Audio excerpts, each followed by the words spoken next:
What is up, guys? FC3 here, bringing you my first ever hip-hop drum tutorial. Super excited, super amped. Real quick, I would like to thank all the new subscribers, all the recent comments, all the new likes. Thank you guys so much. So we're gonna go ahead and jump right into this. Try not to waste any more time. So we're gonna go ahead and take a look at some of the places that I not only shop for drums, but drums that I would personally recommend. So one place online I would definitely recommend checking out is soundmajors.com.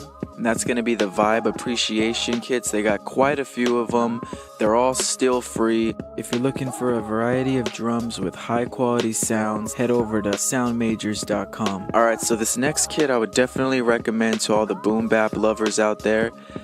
This is going to come from soundpack.com, and that's the 9th Wonder Kit. Definitely recommend checking bunch of different hi-hats, bunch of different kicks. If you like hip-hop, if you make hip-hop, this is a kit I would definitely recommend having in your arsenal. Alright, so another way I like to find sounds is through other producers. If you have other producers that you follow, most likely some of them make their own sounds. The great thing about this is that if it's a producer whose music you already like, they're more than likely going to be putting out decent sound packs, and at the same time you're helping to support said producer and give back to the music. And that's really what this is all about: communicating, networking, supporting each other, and at the same time giving back to the music. So one of the first producers that I purchased some sound packs from was Lakey Inspired. If you don't follow his YouTube channel or at least his Instagram, you are sleeping. He has some really awesome drum kits, really nice full snares, great kicks. He also has some really cool sound effects that he always throws in there. He also has some sound packs like this one here, filled with a bunch of samples and drum loops. Highly recommend checking that out. Once again, that's Lakey Inspired. Link is in the description. And if you're shopping for sample packs, another producer I'd have to recommend is going to be Chris Punsalon. I believe he just came out with a new sample pack called Godspeed. There's another one called DeLorean, both of which really excellent, very decent sound quality. He also has a free 808 kit, which I did download, filled with tons of really dope subs. If you're looking for subs as well, definitely check that out at chrispunsalon.com. Once again, that's chrispunsalon.com. Link is in the description. So that's going to conclude the how I search for sounds online portion. Another way I like to search for sounds is actually through records.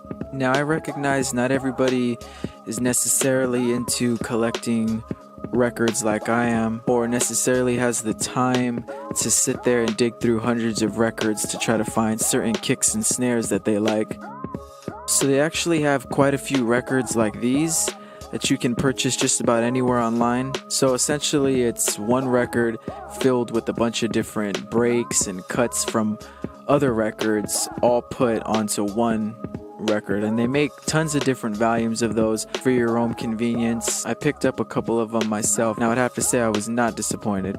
Alright, so that's going to conclude the where I get my drums portion. The next portion of this video, we're going to concentrate on my drum making process and some of the habits I like to repeat in all of my drums. So the first thing I do once I already have my drums loaded up, I put a high pass filter at about 200 Hertz on all of my snares, all of my hi-hats, all of my open hi-hats, and my percussions. Then I put a low pass filter on all of my bass notes, all of my kicks at about 800 Hertz. Then I like to put a compressor on the entire group called Rough Rider that you can download. I really enjoy this compressor because it brings out the drums a lot and it adds a lot of space, which makes the drums sound really nice in my opinion. So I loaded up a quick sample that I already chopped up, but usually before I even chop the sample up, I have a tempo in mind and a groove in mind. And for me, this is really important to keep the tempo and the groove in mind while you're chopping up the sample. That way it kind of helps you to mentally shape the sample around the drums before you even start. So first I like to start with the basic drum pattern that I already hear in my head.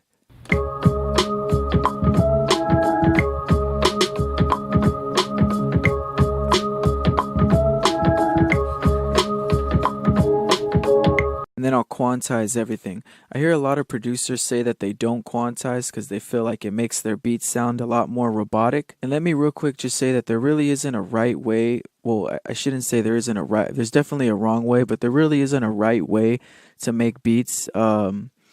We learned the rules and we learned the guidelines so that, in my opinion, so that we could move them out of the way and just be free to create. A lot of times just messing with the swing and the note value in your DAW, if you change it from 16 note to 32nd, or I believe it goes up to 128th note, you can adjust things by hand and get that groove that you want while still staying in time.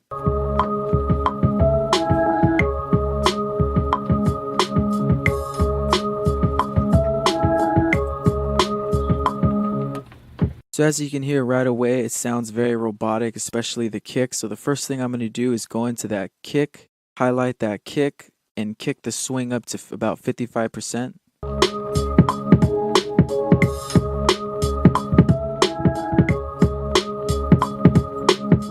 And we're already starting to create that groove that we hear in our head.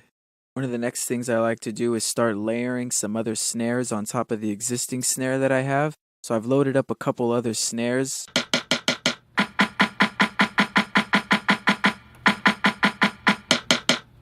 And what I like to do is mix them in real nice, mess with the volume a lot to try to find that sweet spot and where they belong. I usually like to layer about 3 snares, and once I've done that, I keep my main snare in the center, move one of the other snares about 2 nudges to the left, and move the other snare about 2 nudges to the right. This will make your snare sound a lot more fuller.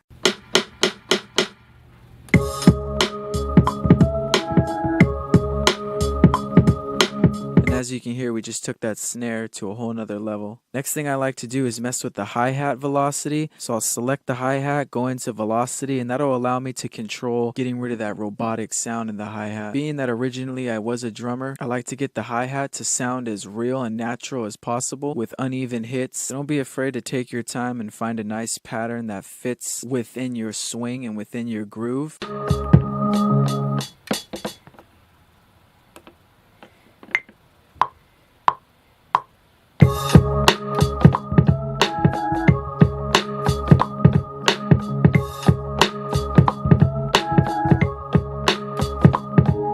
Once you got that, you want to quantize it again, which is then going to make it sound super robotic. So you're going to go back into your note value and change it from 16 notes to 128th notes and fix those notes by hand. And once you've done that, don't forget to go back into fix velocity. Then I'm going to go ahead and select another hi-hat that sounds a little bit different, just so I can accent one of those notes just a little bit more to help bring that swing out even more in the beat.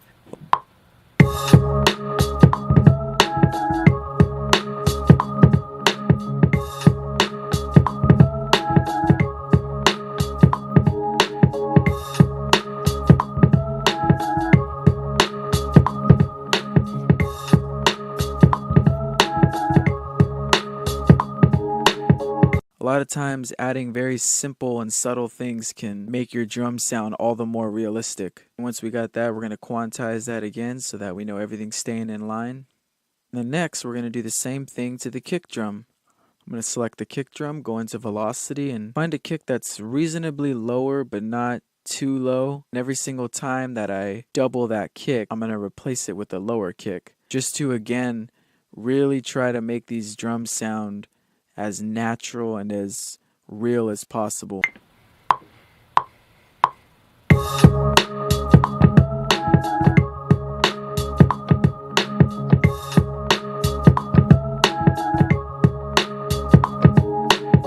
Then I'm going to quantize that again. That way it keeps those lower kicks in line and it keeps them to that same swing that I have on the kick. And then again, don't forget to go back to fixed velocity when you're done.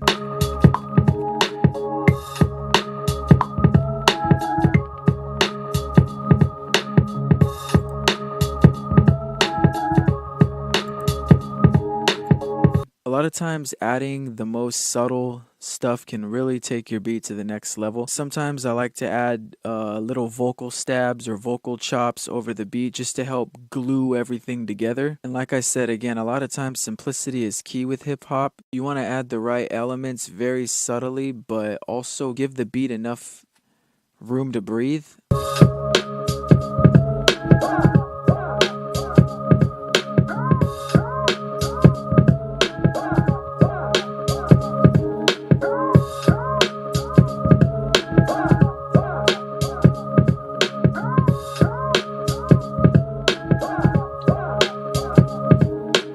Alright, so once I have the drums pretty much the way I know I want them to sound, I'll go ahead and put an EQ over the entire group. And just for the sake of this video, I'm going to keep the EQing very simple. So I'll bring up an EQ in the group called FabFilter Pro. And I always like to start by tapering off some of that low end, starting at about 30 Hertz, and slowly work my way up to around 40 to 45, sometimes more depending on the kick. And that really helps to clean up some of that mud in that kick area. Then I'll taper off some of that high end at about 1700. Sometimes more depending on the track again. But sometimes I like to use this EQ over the entire group just so I could kind of hone in and get the drums more or less the way I want them to sound.